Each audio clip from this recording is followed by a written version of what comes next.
What I'd like to do, if I might, is just talk to you a little bit about security and where it's going, and its relationship between the police and the security sector. One of the interesting things as a criminologist thinking about where security is going is that one of the things I do, as that introduction noted, was I go into prison and interview offenders and get their side of the story, their view about how they get around different types of security measures. And I have to say, it's rather intriguing to do that. You might think that criminologists all over the world have gone into prisons and spoken to offenders and find out how they do it, and then built a security world around it. But actually, by and large, that's not what's happened. And yet I would argue that a lot of the people that I speak to in prison are security experts. They're extremely good at what they do. And of course, what often people say to me is, but they're in prison, they got caught. But it's a sad fact they don't get caught most of the time. And I'm talking now about the prolific ones, those that keep committing offences. I actually conducted an evaluation of the Home Office a few years back about those who are most prolific, those who keep committing offences.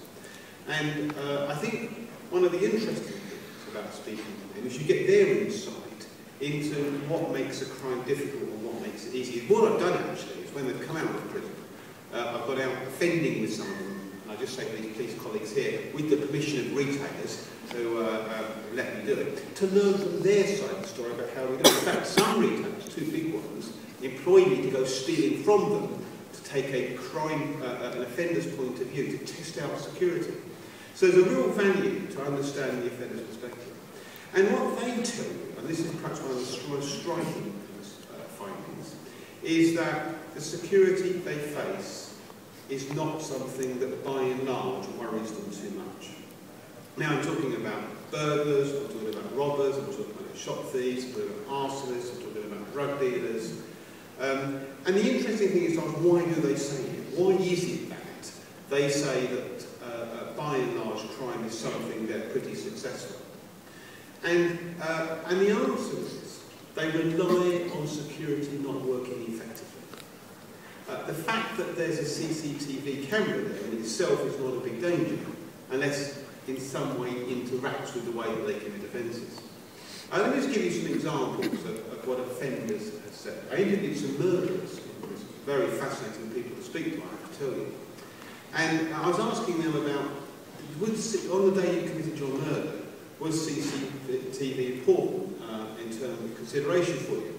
And there were 10 of them in this discussion group, 10 murderers in a room actually, in a cell in fact, in a maximum security wing of the prison. Fascinating experience, I have to tell you. And 9 of them said, no, it didn't make any difference. I mean, by and large, they were so angry, they were so lost at the moment they committed the murder, it wouldn't matter what was there. And one of them said to me, no camera ever jumped off a wall and arrested anyone. That wasn't the big threat. But one of them, he'd actually got into an off licence and to steal, he was an alcoholic, to steal a bottle of spirits, and the man had stopped him, so he hit him over the head with the bottle and killed him. And when he was arrested, he was drunk, so he didn't know anything about it. When he was showed the video of him committing the offence, he couldn't believe what he'd done and thought he'd absolutely deserved what he got, which was life in prison. But the point I'm trying to make is that when you take a whole range of measures, there's a whole range of ways in which offenders perceive them in some ways that are different to us. Let me give you a couple of examples. Many of you will be aware of the labels that you find in high street stores. One of the on goods which say only sold in Tesco, only sold in Martin Gill, only sold in Sainsbury's. And I was asked to go in and find out what thieves think about these labels. And I got 13 thieves, so it'd be 13 thieves. I said to them, what do you think of that label? Would it stop you stealing? And 10 of them said, no, it wouldn't make any difference. And the other 3 said it would be an advantage. And so I said, well, why would it be an advantage? And their point was, well, when you're trying to sell stolen goods, people know they're stolen, and they're not bothered about them being stolen. Not the people we sell to anyway. But they are worried about them being counterfeit. So when it says only sold in a high street store, it means they're more likely to be legitimate. Now, there are very good reasons for putting labels, by the way, because they do have an effect. But the danger is that we treat this rather simplistically. Another story, I did an interview with armed robbers in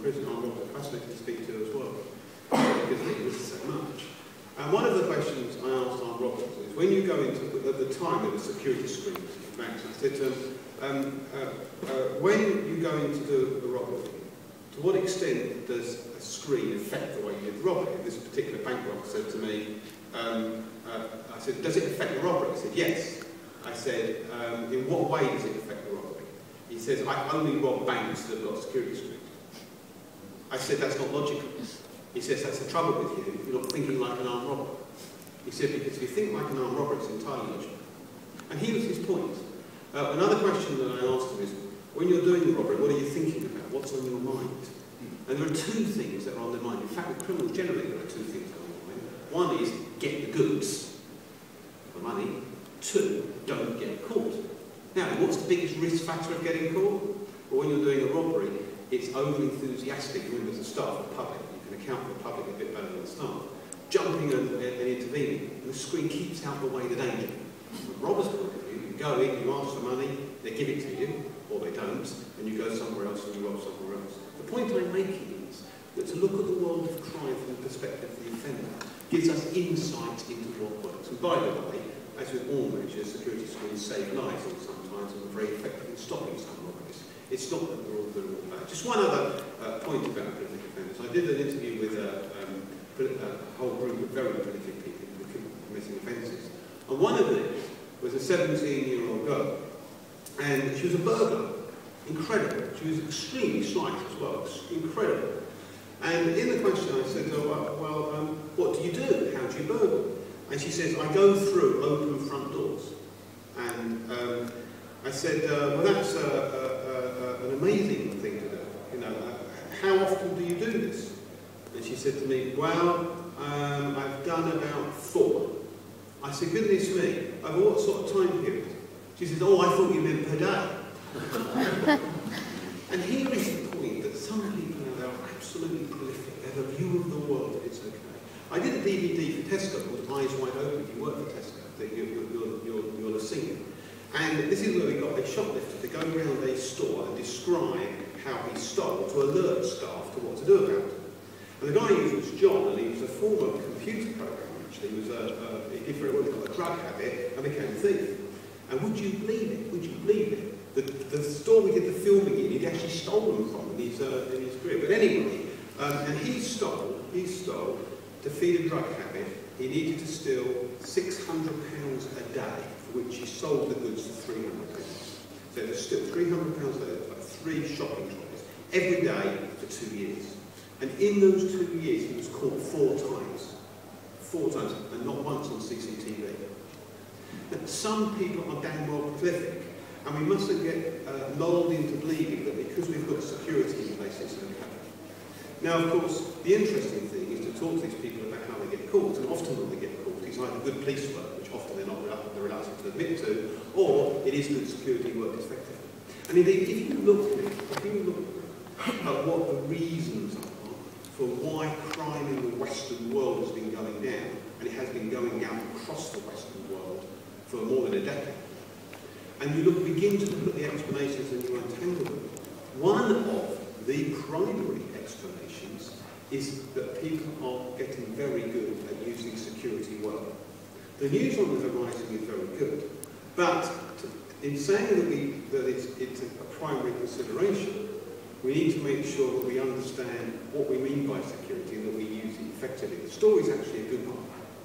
Very briefly, I did a study of the senior police officers at ACPO level and asked them their views about working with the corporate sector. The PRCI are one of the supporters of this research, and all these companies are actually chipping money. So I always put up this slide and ask you to look at it. One of them is Securitas, who's one of the sponsors here today, which is rather fortuitous. But I would say it anyway, so it wouldn't matter. And what we actually wanted to do, and we asked the senior police officers what their view was about working with business. We asked business people the same. In other words, to try and get some sense of going forward, how are these two groups going to work together? What were the barriers and what were the opportunities? And I just want to just highlight a few of these because I've got slides here to give to people if they would like to know more. It's often seen to be fraught, the two sides. On the one hand, business complain that despite paying taxes that are used in part to cover the cost of policing. They don't always get a quick response to their needs. The police are sometimes implemented the unrealistic expectations that the business have of them. So we examine the barriers from both sides. And some of the things that came through was the information based on which the police make judgments about the priorities is poor because what is business crime is sometimes vague. And so when businesses say they want an improved response, one of the arguments from the police is that we don't know enough about what's going on. And of course there is a bit of an irony here, in that both sides have some sense of wanting to underreport. One obviously in policing terms doesn't look good, but from a business perspective too, there are reputational reasons why they may not want to report a crime or may not want to get police involvement and attention to it.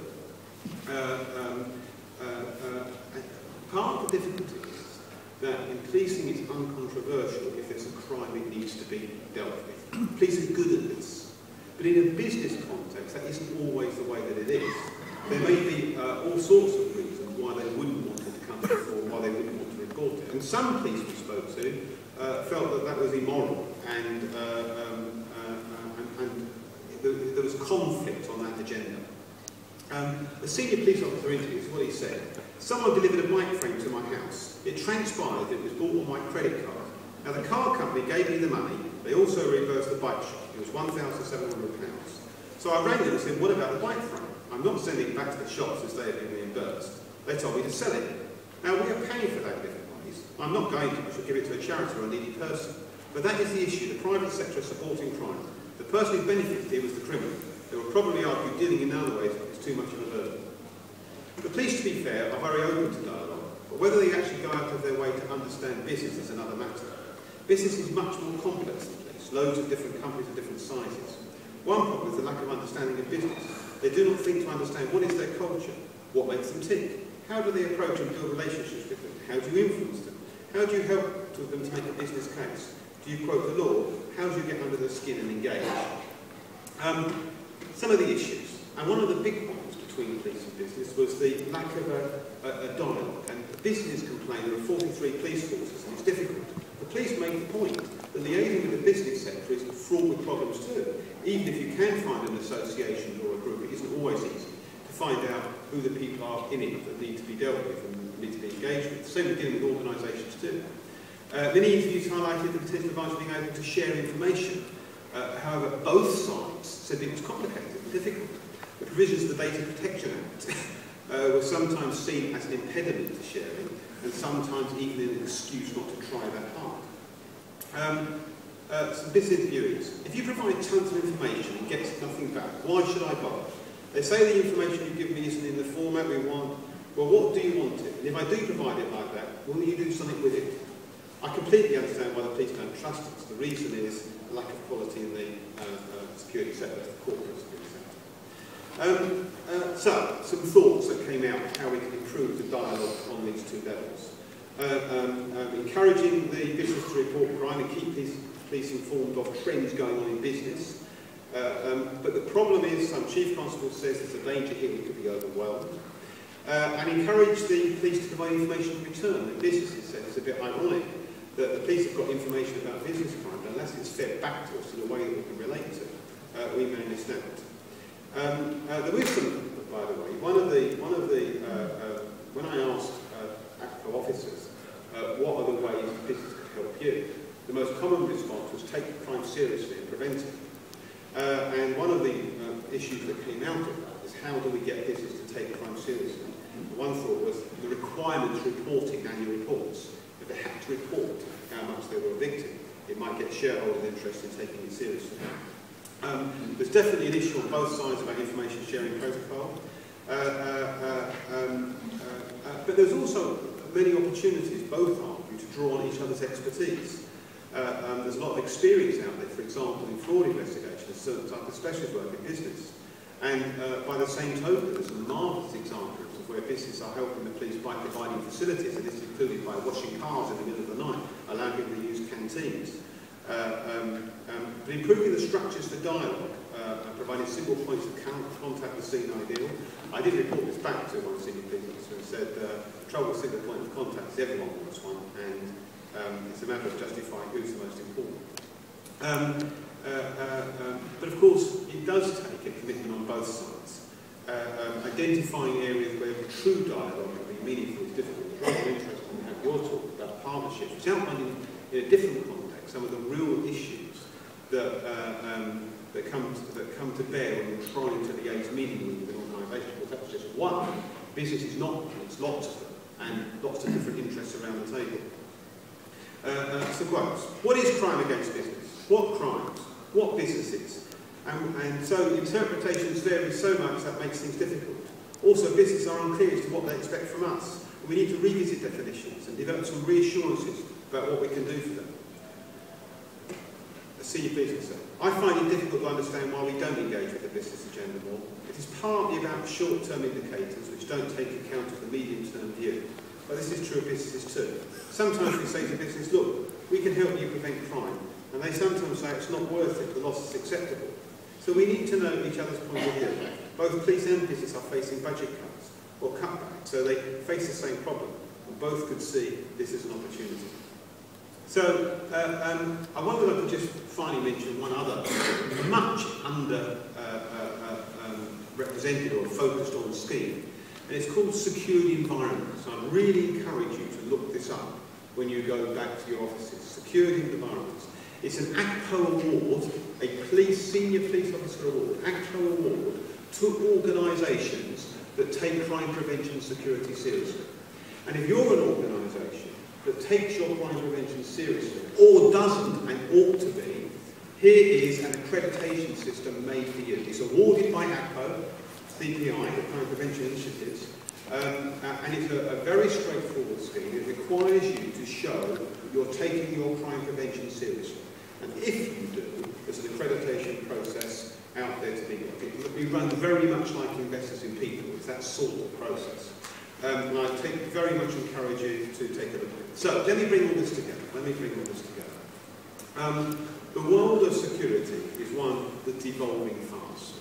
And technology is making things a lot more affordable and a lot more practical. But it's not the case. Good security is not about just having CCTV, or just having an alarm, or just having a big fence. What we know from offenders is that in order to be effective, you have to take this very seriously. And the truth of the matter is that these are difficult times. It's doubtful whether the crime drops we've witnessed about across the Western world are going to continue in the same way. Indeed, there are already signs that they're not going to. And we need to be on our guard, and we need to make sure that we respond in both a proportionate and a measured way. And what we do know from the success of the last 15 years or so is that this can be done, and it can be a major factor. Getting the security right is a major factor in responding to crime. But we have to be realistic in a business context about what we can expect from the police. Senior police officers said so. And we have to be realistic about what, therefore we've got to be realistic about playing our own role in the business sector in responding to crime. One final story. When I was last in prison, by the way, I get out in the evening. When I was last involved in interviewing in prisons, I was waiting to be escorted off out of the prison. And this chap came up to me, and I was just standing waiting to be escorted, and he said to me, "Hi Martin, I know you're interviewing fraudsters today, and I am a fraudster, but I can't speak to you, but I can't tell you the reason why." Okay, he said, "But that's not why I come to talk to you. He said, I want to tell you something." He said, "When I was on the outside, when I was working in business," he said, "it was really interesting because we were involved in tackling crime. So I know it's ironic, here I am in prison talking to you, but that's what I was doing on the outside, in the business I was involved in. And he said there was a real problem in getting businesses to share information about crime and getting police to share information with business about crime. It was not as easy as it should have been." And he said, and then I came to prison. And he said, "You know, the real problem is that in prison we're sharing information every day. We're talking about where the easy opportunities are. What's the easy ways of committing? How do you make sure you get caught?" He says, "Don't you think that's the wrong way round?" And I said, Well, it is the wrong way around. It sounds right to me. He says, well, do me a favour. When you give talks to audiences that involve business people, tell them that. So I have. Thank you very much.